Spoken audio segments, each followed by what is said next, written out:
both visiting in EU at the parliament level, but also this memory from the White House, talking to the Department of Energy, asking them like, okay, so what can we as an industry do? And they said, make sure to stop coming as different parts of the industry.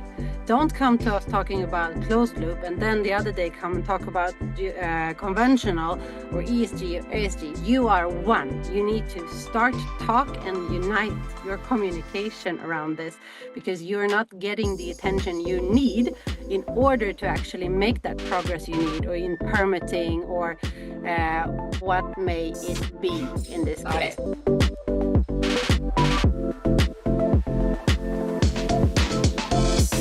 Welcome to Geothermal Unleashed, where we're going to explore the cutting edge of geothermal energy.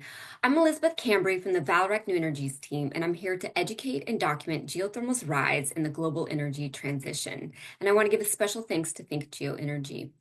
Joining me today is Kristina Hagström-Ilievska from Baseload Capital. Kristina is the Chief Marketing Officer and sits in Stockholm, Sweden.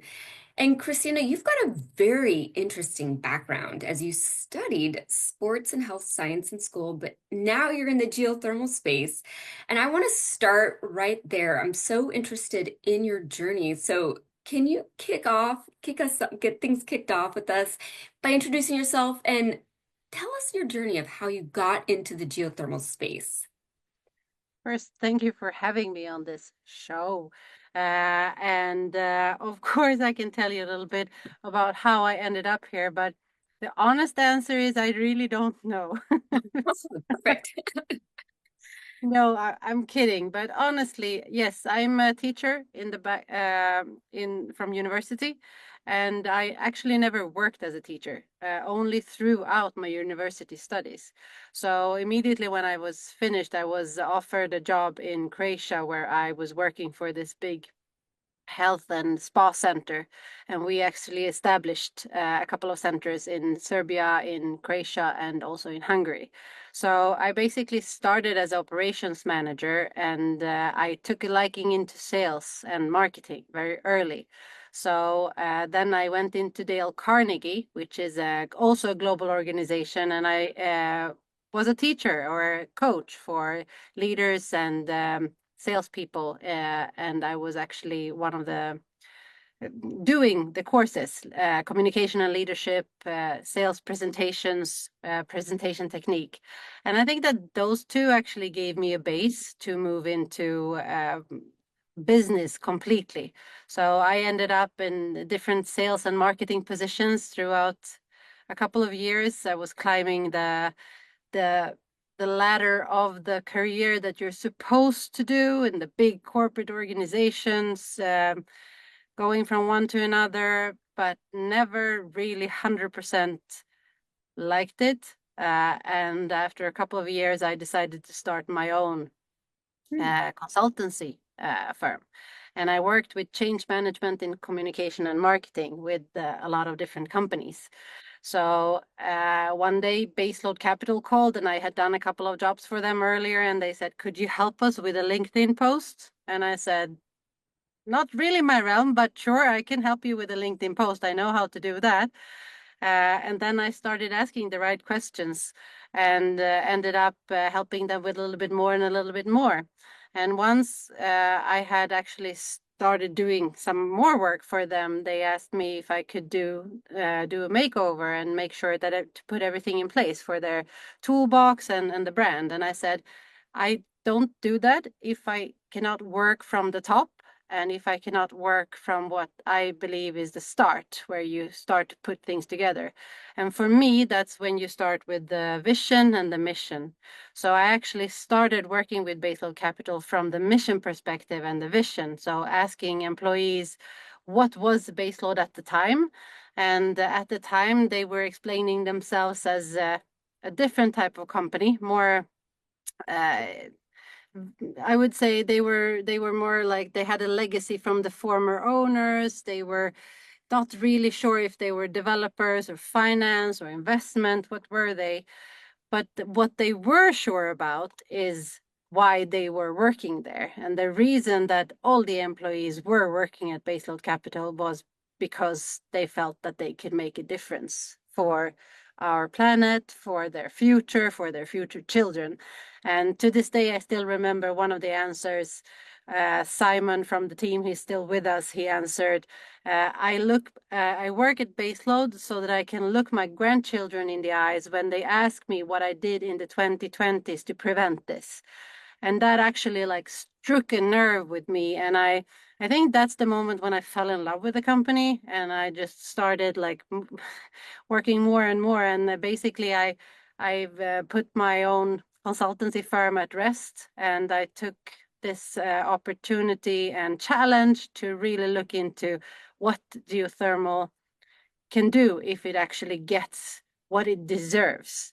Not to be that hidden piece or part that is not taken seriously, but actually giving those megawatts online that we are supposed to do what we can do, and to be able to provide that better world that geothermal can do. Right. So I didn't realize this story. This is very, very interesting story. Okay, well, how long have you been at Baseload Capital now? well, it's actually more than 5 years now. Okay. Yeah, so I came in late 2019, 2020, or Okay. like 20, so moving into the fifth year at least then. Wow. Okay, I love that. Well, I follow many of you at Baseload Capital, and you guys are so active on social media, and I just love you have so much content, and I love following. You guys are doing a fabulous job at educating. I've learned so much from everyone. Can you share some of the innovative strategies that you have on your team when you're trying to really strive to bring greater visibility to the geothermal space? Sure. First of all, it always has to do with having the right people at the right place, Okay. right? So it all has to do with recruitment and finding the people. And we try to really get people that are driven by the same vision and mission as we do. So as long as they are there, we try to just provide them, because we believe that everyone has a voice, and especially when they come to a company like that, it's just about giving them the tools to learn how to use that voice. And even if you're a silent person or a very vocal person or whatever type of person, there is always a lot of like inner knowledge that can be shared. So we try to really just like help the person we have in front of us. As long as we have the right person and we give them the tools, their voice can be so strong. So we always start with that, the That's right people. that's super fascinating to me. So you encouraging then everyone on your team to be vocal, be on social media and educate on geothermal? I Absolutely. We love believe that. that, I mean, we have 50 people, 50 Uh-huh. strong people, and the more we can help, the better. I mean, we have 300,000 people in geothermal right now Yeah. employed in parts of the world. What if each and every one of them can be a little bit more vocal? Yeah. We would actually get the airtime that geothermal deserves, right? Right. So that we definitely believe in that. So if anyone wants to, you don't have to, but if you're interested and want to do it, there is always Right. an opportunity. And Yeah. That's and powerful. going back to the question you asked, like what's the strategy behind it? We actually have shared our strategy in the declaration of communication, and we're basing everything out of something we call a messaging architecture. So one might think that if you're not inside of marketing and sales, one might think that it's not so, logical, but I would say that you would be surprised that sales and marketing nowadays is very logical, it is very analytical, it is very smart in how you can build it up. And when we put in the messaging architecture, we actually base it out of how you buy things. So the buying process, no matter if you buy, Elizabeth, if you buy a milk, a house, or a geothermal power plant, you actually go through the same steps, right? You go from no, not interested at all, not in anywhere close, to actually I want to buy something. But what many companies actually tend to do is that they try to speak to the last part, the one that says, yes, I'm interested. And to know that that is only like 3% of the population that is actually, or the people you're speaking to, only 3% are actually interested in listening about to you. So how do you talk to the rest of the 97% there? So first of all, we need to find some kind of a a common denominator. So what do you and I have in common? We don't know each other yet, Elizabeth. I'm looking forward to get to know you even more, but we don't know that yet. But you said you had a 9-year-old, something there. I have a 9-year-old. So, okay, that's a common denominator. So what's interesting for both of us? Probably to leave something behind that they can live and thrive in, right? So what is that? What are the possible gains, losses, or opportunities? Yeah, probably what we think is to have a planet in balance. Okay, so that would be the change driving level. What can we actually find there? So we can maybe make a book there so that we can give to these children and educate them and their parents. Maybe we can do a podcast with other renewables, you know, thinking on that level. How can we reach people there?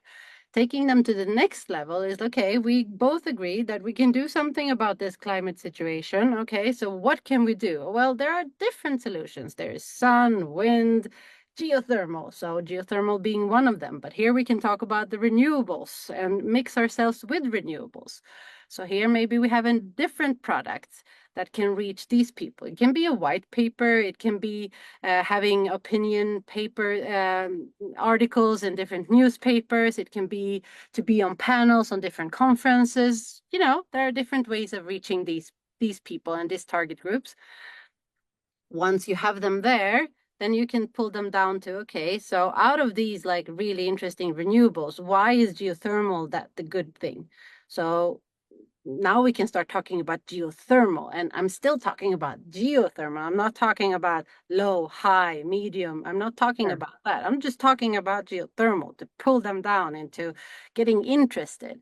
And this is where we have for at Baseload, we have GeoTV. Someone else in another company has something else. It could be a white paper or geothermal for dummies, or I don't know what, but it can also be a stage, some where we can reach the people on talking about geothermal. And only when we're actually already sitting and signing a partnership, that's when we start talking about baseload.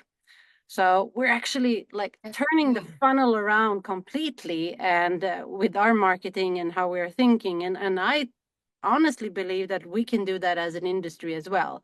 Start to talk about what we as an industry can do for the climate, how we can collaborate with the other renewables, what geothermal actually can do for you, and only then we can talk about, conventional, not closed loop or the different systems. So what we do and what our marketing strategy is based on is basically pure psychology about how people buy things. We tend to go from a hard no to a yes, but you have to take the person down through the funnel and hold them by the hand and show them, and also give them what they need in each and every level. So that is what we believe. Okay, no, I think that's super interesting. So do you think in general the industry's been tackling the, familiarization of geothermal maybe with the public, maybe not in the best manner? Do you think we've gone too focused on trying to explain what closed loop geothermal is or enhanced geothermal system, and we're missing the big picture of trying to like promote geothermal in general? I absolutely do. And I'm going to Okay. take an example. I've been a part that both visiting in EU at the parliament level, but also this memory is from the White House, talking to the Department of Energy, asking them like, okay, so what can we as an industry do? And they said, make sure to stop coming as different parts of the industry. Don't come to us talking about closed loop and then the other day come and talk about conventional or ESG or ASG. You are one. You need to start talk and unite your communication around this, because you're not getting the attention you need in order to actually make that progress you need, or in permitting, or what may it be in this Got case. it. So I definitely think that we're so focused on ourselves and what our part can actually do. So we're missing the big point here. And in order for us to get the airtime, the investments, and the focus we need from legislators, policy, but also from the public, because the public is the one who are going to say, "I want geothermal." They need to push from their direction too. And if we're missing that target group completely, well, then it doesn't matter if we scream baseload however much we want. They're not gonna hear us anyway. Yeah, no, it's super interesting. So, I mean, do you think in order to educate the public, and I want to get your take, I am working on the geode and I'm on the committee for familiarization. So we're writing deep dives right now and trying to make geothermal more, bring more public awareness to geothermal. So how do we educate the masses? How do we reach them? Do we need to go on different platforms outside of LinkedIn? Is it social media? Is that going to be one of the key avenues to educate the public? What is your take on that? Well, we need to be where the public is, Okay. uh, and we need to speak in the terms the public is used to. So we need to scrap the technical terms when we Okay. speak to them. I just want to make a note. I know that we cannot have certain conversations without becoming without going into detail or really understanding the logic and the engineering behind. That's not what I'm saying. I'm saying that when we are reaching our target group, which is the public or the influencers we need to bring with us to get that airtime, we need to speak in a different way and we need to speak in their way. So put yourself in their shoes. And then you think about, okay, so if I'm talking to a person that I've never heard about geothermal, how can I tell the story of geothermal and what geothermal can actually do? So if I then start with, okay, so we have a closed loop system, it goes down to this amount of degrees, and we have to build it like this, you're losing them. You just need to say like, hey, imagine that you have, your ordinary, what's the name of it? You have it in the house. What's the name of it? It's called Like the AC, the heat, or yeah. What comes out? Electricity. What comes? The warmth comes out of the radiator. there Radiator. you go. Okay. So instead of talking about what closed loop is, then maybe you can say, imagine having a radiator in the ground, and that heats up the water and gives you the water into your whole town or your house. We need to speak with the words they are Wow. used to hearing, because it's easy to understand the sun gives us electricity, the wind is blowing, but what geothermal is, that's when it gets complicated. So the heat beneath our feet can heat our radiators, and you and I can make sure that we can charge our electric cars. I Got mean, it. you don't need to go much more than that, Right. really take it easy. And so I think that this is I still remember, Elizabeth, when I started in the industry and I started Googling. And even oil and gas was more romantic than geothermal. The pictures that we were posing when you Google geothermal, they look worse than oil and gas, because oil and gas at least have the sunset behind. And we were just taking photos of like general steams. It's we need to have that Yeah. feeling, someone who has never seen. Now you see, when you look at geothermal, you see the steam coming up and you see like clean, you see good, you see electricity, but that's not what the people in our community in Taiwan see when they heard about geothermal for the first time. When they Googled, they saw something completely different. That's so interesting. Okay, I'm going to ask questions about Taiwan, but before we go there, I want to go back to the Declaration of Communication. What is that? Can you explain that? Um, and where can people find out more information about it? Well, so there's a website called geothermaldoc.com. And on that website, we have gathered we did a paper, and we have put it there together with other things, and we will fill up. So what it is, it's when I came into this industry, I started asking questions. And at the time, I did the first called a virtual seminar where I invited Marit Brommer as a speaker. And I still to this day remember that she said that what geothermal need is airtime. And that's, ticked in me. And I said, okay, so why doesn't it get airtime? Started looking into it. And I realized that, okay, there are people that have been working a little bit on the communication within geothermal. These things that I'm saying, I'm not the first saying these things. There have been people advocating for this before, but I felt that the voice wasn't loud enough. So I started to gather people. We started talking Alexander Richter from Think Geo Energy. We gathered Marit, and then more and more came line. And we actually on the IGA the year after, we did a panel on communication. And at the time we said, okay, so this is something we need to look into. We had Andrea Blair on there, we had Will Petit on that panel, and all of them agreed that geothermal needs to look into their communication. So we started a task force there and then, like, okay, what could we do? And we started having workshops. We did it in China in VGC that we were there, and then we did it in Reno 1.5 years ago. We did a workshop there, and all of this data, I sat with all this data together with a couple of other stakeholders, Irina, GRC, IGA, and Think Geo Energy. And we said, what do we do with this? Because this is good material, right? So there are a lot of lessons learned here, what people from the industry are thinking about how we should communicate. Everything from like what hashtag should we use, how should picture and imagery look like, and so on. So I suggested that we could do a paper, and we did. So we did a paper on all the insights that we gathered so far. And this is actually put into the download that anyone can actually download and use.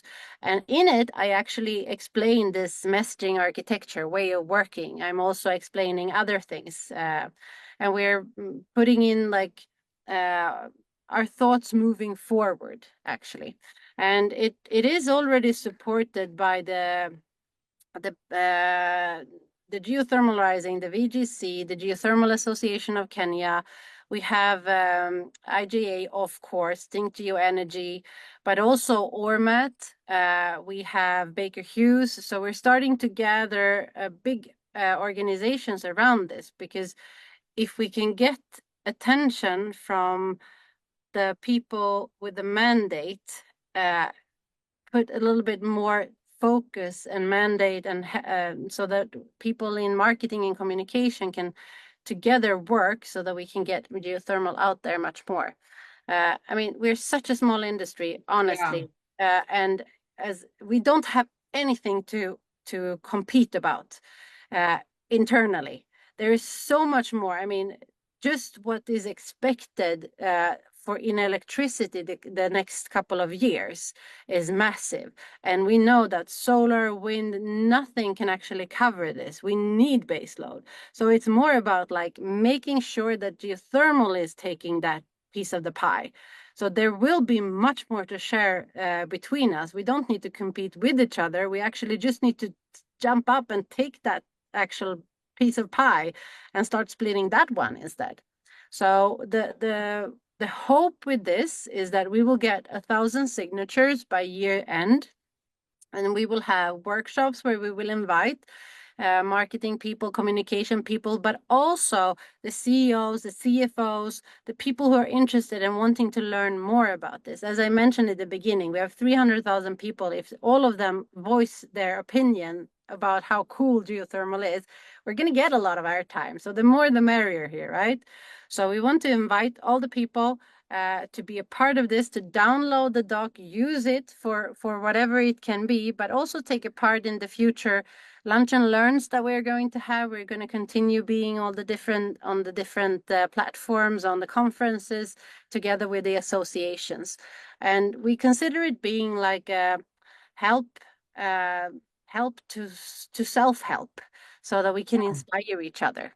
So I'm hoping that all of the companies will actually sign the declaration so that we can get their logos up on this website, and also to individuals to sign this declaration so that they can be a part of it and get information and inspiration, so we can create some kind of news outlet. And this is something that we want to do with big stakeholders. I mean, Think Geo Energy has been a part since day one, right? We want them to be able to continue to push this as well. So providing also Wow. with content. So that's what we're hoping. So why they should sign? I mean, to unite for Right. a sustainable future, and that's the reason. There is no ifs and buts, and there is no. We're not asking for anything. We're just saying like, hey, Yeah. here is an asset. Use it, and then Yeah. we're asking how can we help in more ways and forms. That's Yeah. No, what this it is is. it makes so much sense, but it's brilliant that you've done this. I signed it. So how many signatures do you have so far? We have around 200 so far. Do you need more? Yeah, so we could definitely get Yeah. more here. Okay. We will, together with all the stakeholders, we will start to do more content about this on beginning of next year Okay. as well. So hoping to get more. But I mean, you having this on Geothermal Unleashed, super important. You speaking about this, you signing this. I mean, you are a big voice, an important voice in the industry. So again, Yeah. doing This as is much. great. Okay, so when you what Baseload's doing, so I just want to summarize and make sure I'm kind of getting this. Like what you're encouraging other companies to do is and to kind of follow suit to tr for companies to start speaking more, to use certain hashtags. And that's something I've started to actually do. I only use the hashtag geothermal now. I don't use anything else. Is that correct? That's the direction you're going in so that we are more focused. Okay, so what are some of the other, maybe you help me, just summarize things that companies should be doing in order to promote geothermal in a more universal way? Well, as you said, use hashtag geothermal. Don't make it more complicated than that. Yeah. You can still use your hashtags, what you are using since before, but if we're using a hashtag geothermal, we will be able to collect a bigger group. So if you're looking at, for example, solar or renewable or wind, the amount of people following hashtag solar, I think it's like 10 times bigger than geothermal right now. So what we want to do is to make sure that the hashtag geothermal gets bigger. So that's the Okay. first thing to do. Second thing I would say is that look over your how you actually visualize yourself. Make sure that the content that you're using is visually attractive. So think of geothermal in a new way. How can I take photos of this? How can I tell the story? And here we're also talking about tell the story what it actually ends up with. So if you have a geothermal power plant that is giving you heat or electricity, show the people that are actually using this. Tell the stories from them, because then it's going to be much more real. So look over your visual representation and start telling the story about what good actually this can do. So I would say that those are the three things. Tell the Okay. story, look over your visual representation, and use hashtag geothermal at this start. Then we will actually do a lot more together, but we need to be we need to be a bigger group. So I'm actually now bringing you into this, Elizabeth. You need to be part Yeah. of course. No, I love it, and it's simple, and I think it makes it's just common sense, and it's I'm on board with it. So, are there photos that you recommend? I mean, is Baseload compiling photos for people to use? And I've had conversations before because we do a lot of events, and I'm like, all right, let's find a picture, and it's hard to find good pictures of geothermal. So is there like a place people can find good pictures of geothermal that are publicly available? I mean, if you work in marketing, you always have the regular Shutterstock and Hmm. those kind of, you know. So actually, I think that it's as I've started 5 years ago, I see that the amount of pictures are actually increasing. There is also another thing. I know that Alexander Richter has actually gathered a lot of pictures in a format which he's been very open with for everyone to be Okay. able to use. So maybe that is something I don't remember where he put them, but I know that he has something Okay. like that. And from my perspective, when we are showing geothermal, uh, as long as you add a person in there, you're going to make an immense difference. So you can Yeah, have your power plant, but just add a person. I agree. You know, we have one of the pictures that we are using very much. There is you can actually see the steam. You can see the steam coming up from the ground. It's a mountain, but you can also see a person dressed in orange, and he's pointing towards the top.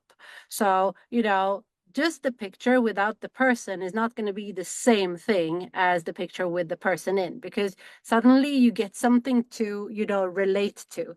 Okay, that's how it is, and you know, it's a part of the nature and so on. So that's just one example that I would use. And then I know that uh, another tip that people are talking very much about: use geothermal from where you are actually doing geothermal. So there's been an overrepresentation of Icelandic geothermal pictures Yeah. because they're beautiful. We've also used them. So, I mean, that's the way it is. You know, they are Okay. beautiful and you can get something out of it. But this is something that we've learned as well. Okay. So you need to actually do the work. We have power companies in Taiwan and Japan, and we have them in US. Find Taiwanese pictures of geothermal. If you don't have them, pay a photographer. Make sure that you actually do those photos together. It's so worth it when you actually take that little investment. You're If right. I mean, how much do we pay for exploration? Like pay a photographer for 5 hours that is really good, and you'll get like really good pictures. You're There are right. so many good photographers and videographers out there in each and every country. And just tell them like, I love my work. I want you to help me to show this love through your Yeah. lens. How can we Yeah. do that? And Yeah. that investment is going to pay back uh, immensely. Yeah. That's wonderful. Okay, so you mentioned Taiwan again. What is happening in Taiwan? I don't know anything about geothermal in Taiwan. Can you share some updates on what's happening there? Sure. We have a power plant. No, we don't have a power plant. So let me take you back a little bit. Okay. So Okay. we started in Taiwan. I think it was like 4 or 5 years ago. Yeah. Okay. So what Taiwan has in Taiwan, there's a geothermal electricity potential of 40 gigawatts. And the government has actually a goal to reach 6 gigawatt by 2050. So it's a very ambitious goal. And when we actually went into Taiwan, that's where we actually started, like looking into it. The government offers pretty high feed-in tariffs for geothermal electricity. And you know, when you start calculating the business opportunity, it's there if we can make it happen. Now, when we came in, there was not too much at all going on. But we've been looking into different type of we've bought we have looked into different opportunities in Thailand, and we're actually pursuing two of them right now, and we also have a couple of more, I think up to 10 potential projects that we can actually look into. So we have a team in Taiwan, and we have a really good collaboration together with the government here due to their immense need. And here you can go back to the actual reason they need energy independence, and geothermal can actually give them energy independence. So we've been working very openly and transparently together with them.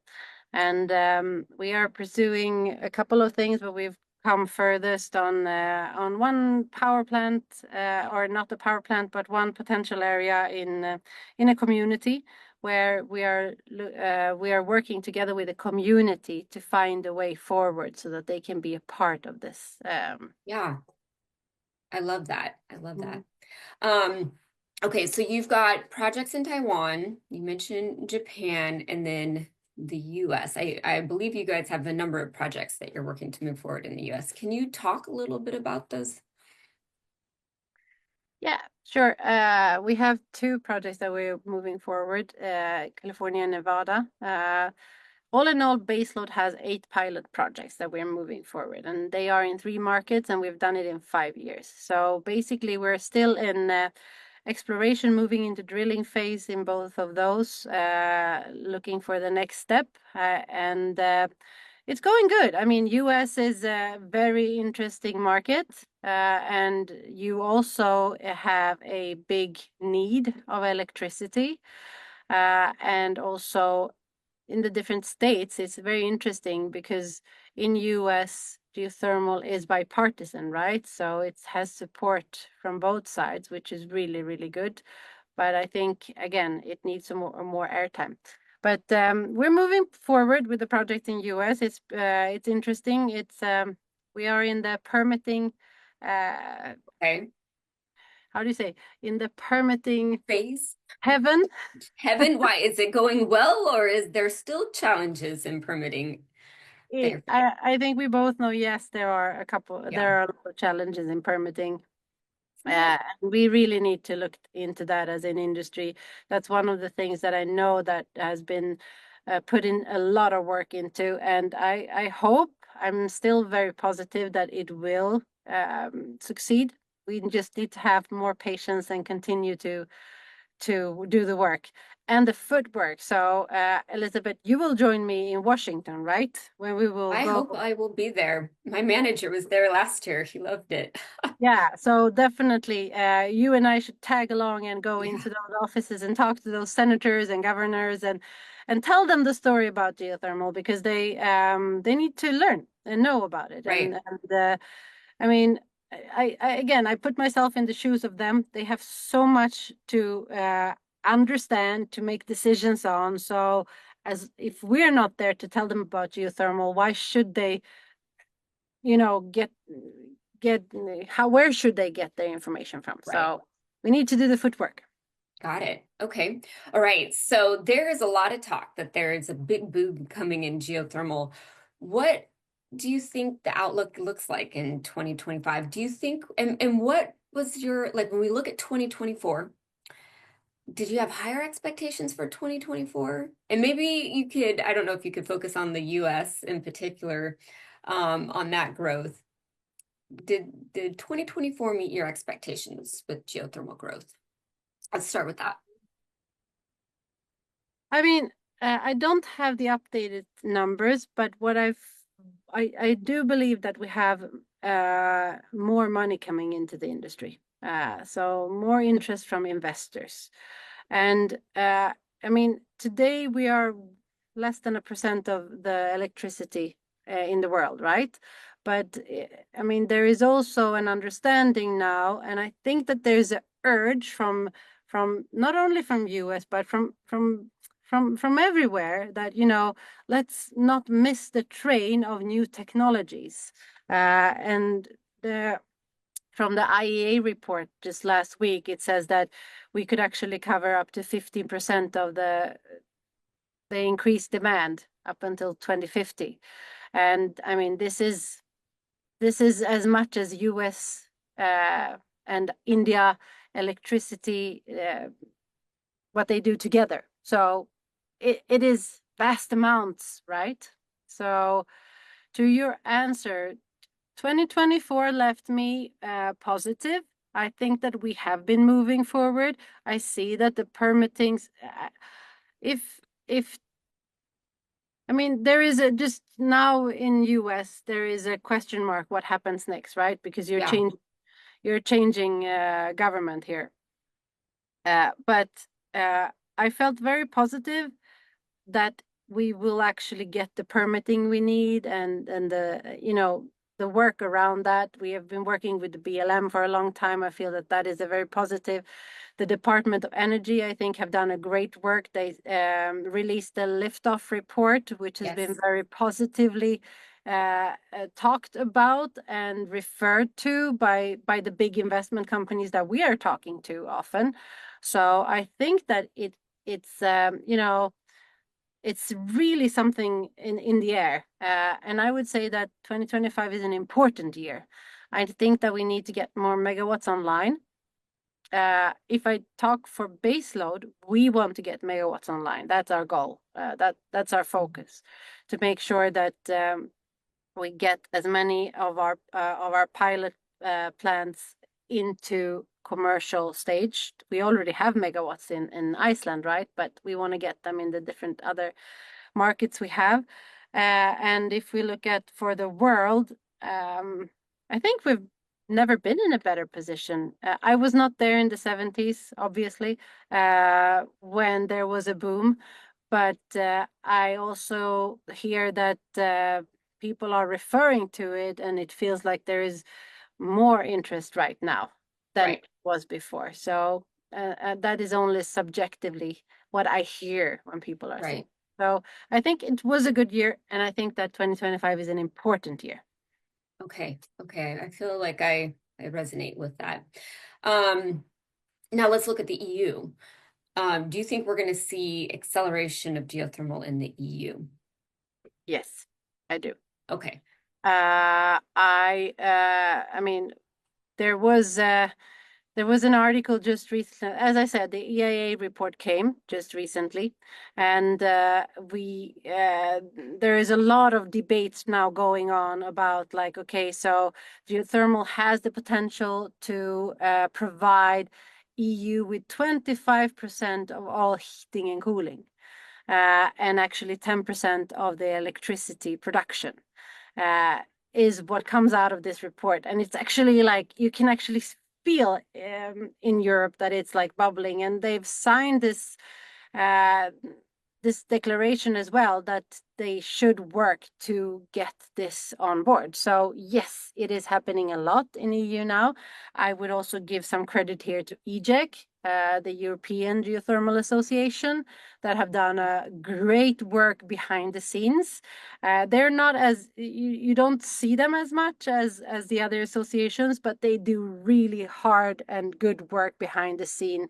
Sanjeev is and Philip are doing a great work there, and my team is very involved in trying to again provide them with as much as we can do as a company. What can we do more? How can we help you? Where can we support?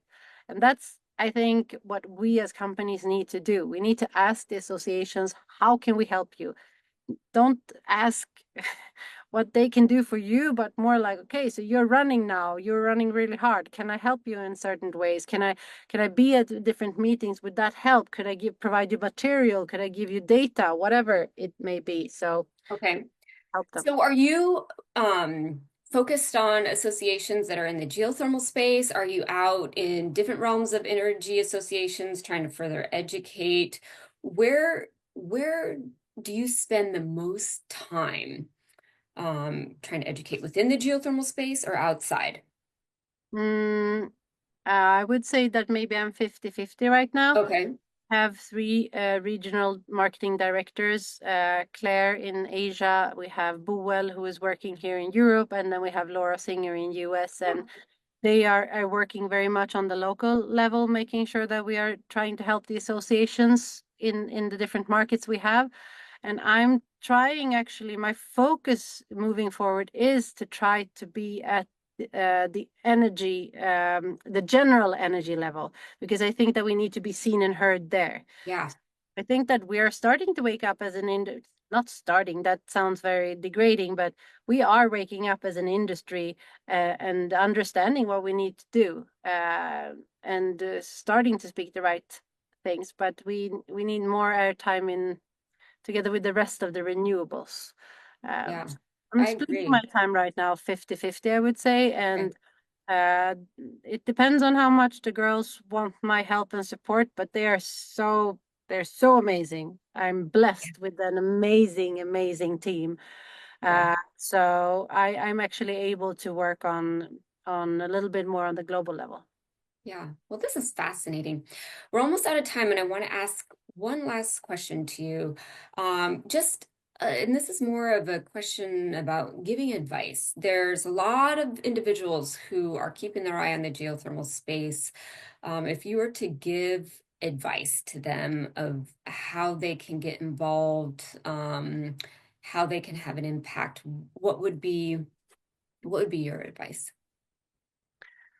So there's, I would say, if you are if you are an investor and want to get into the geothermal space, uh, make sure that you understand, and there are so many good companies that are out there, but make sure you understand how the scoop is, because it's not going to be the same business model as you have been calculating on solar or wind. Take your time to understand what geothermal looks like, and you will see. For example, in the liftoff report, you can actually see the LOC is that you can get your money back, but you need to understand when your money is going to get back so that you can help the company you're investing in the right place at the right time. So that would be for investors. Look into how that works and talk to people that can help you do that. If I'm talking to companies wanting to get into the industry, hey, come join us. And actually, like I would say, reach out. Hey, we are a new company. We would really like to establish ourselves. I cannot speak for every company, but I hope that all the companies in our industry say, hey, welcome, join us, because we need to be more. It's like we're too small to grow. So we need to get more companies in here. And I hope that we as incumbents, we actually help out, give the hand and Yeah. pull them in. And when it comes to individuals, I mean, you can actually move into an industry where you can really make a difference for the world. You can really look your children in the eyes. When we make this happen, when we provide those 15% to the earth, we are doing a great deed. We're helping out the planet, and we're helping out our future kids and their grandkids. So you're really doing a good thing. And we need you. And I would also say that we need the marketing people, the finance people, the HR people. We need all of these other people. We need, of course, the reservoir. We need the engineers. We need the drillers. We need all of those too, but we also need other people. So we need to grow the industry in diversity. So we have more people and looking into this. So I would just say, like, knock on someone's door. Just the other, it was like a month ago, there was a girl that has been studying, and she's now into looking into work. She's been looking, and she's just sending out letters to different companies saying, like, hey, I'm just out of university, I'm interested to learn more. Could you give me 30 minutes of your time so that I can just like learn more about your industry? And I got this email. I was like, I'm jumping onto this call. I mean, it doesn't provide any value to Baseload right now, but it sparked an interest in me. Just speaking to this young woman and like answering, like, what can geothermal do? And you can actually see, that like spark going in her eyes. I just love that. And I think that Yeah. we as an industry need to do that. If we're asked, provide the opportunity to give back. And for all the people who are out there, just there will always be someone answering your email. So don't just continue to send in your applications. And even if there's no application there, send in to the companies, to the different companies, you know, mailboxes that they usually have on their website. You never I that know was a which That hands was a it comes fabulous answer. I love the way that you address that. I feel very inspired, by the way. I love the approach that you're taking as an industry and trying to guide the industry on how we can get more eyes on geothermal. So that's fabulous. Well, I want to thank you so much for joining me today. And I want to thank all of the listeners for joining us on the episode of Geothermal Unleashed. Do you want to add one more thing? Yeah, I want to You add one can. more thing. Okay, do Before it. you say thank you, I want to say thank you to you because I think it's super important. I'm very excited and happy that we have another geothermal podcast. And the what you have been doing in this time that you've been here, I think it's super, super important. So I just wanted to thank you for doing this and for making sure to get all these geothermal people on your podcast. So whoever is listening now in the geothermal realm, just give Elizabeth a call. You should really be on her podcast. I want to thank you for that. I think the world's abundant, and I think all of the podcasts, there's room for everybody. And yeah, I am super passionate about geothermal, and for me, this was like, oh, this is kind of where I felt like I've meant to kind of migrate to. So thank you for that. I'm happy you're Um, here. yes. Well, just to wrap things up, I just want to say thank you to the listeners, and I hope that today's discussion has sparked new insights and deepened your understanding of the geothermal industry's incredible potential. So until next time, keep pushing the boundaries of what's possible, and let's continue working together to unleash the full potential of geothermal. Thank you.